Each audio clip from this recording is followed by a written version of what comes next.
This example is for a velocity selector. The velocity selector is a very nice kind of device that allows you to pick out charged particles that are moving with a certain speed. So you have a source of charged particles and they're coming out with different speeds. And you let these charged particles move through a slit, and then you put them into a region with crossed electric and magnetic fields. The magnetic field in this case is into the page, denoted by the crosses, and the electric field is pointing downwards. So you have, say, a charged plate on the top, positive, and a charged plate on the bottom, negative, which makes this electric field going downwards. So when the charged particles go into the region, let's see what will happen to them.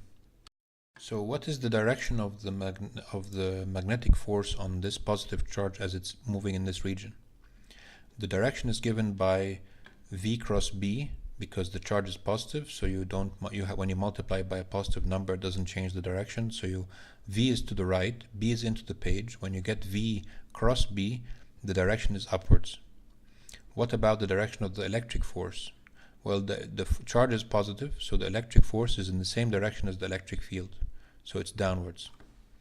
So these are the directions of the magnetic and electric force as the charge goes in this region.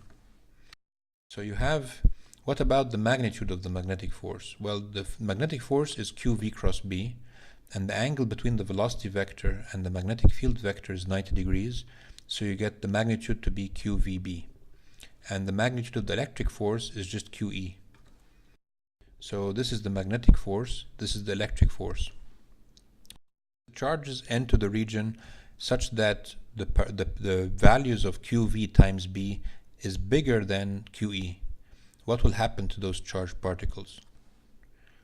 Those charged particles will be deviated upwards because the magnetic force will be larger. So they won't move along the straight line in the middle, they'll deviate. And what will happen if the charged particles have such that QE is bigger than QVB? Then in this case, the particles will deviate downwards, since the electric force is bigger than the magnetic force. What will happen to charged particles when QVB is exactly equal to QE?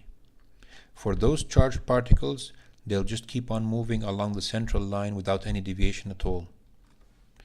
So we know then that when the charged particles exit along this line, we know that they have moved without any deviation.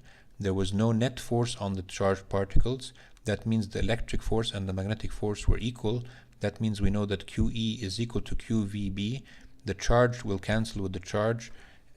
It will give us then what the speed of the charged particles have when they exit this region.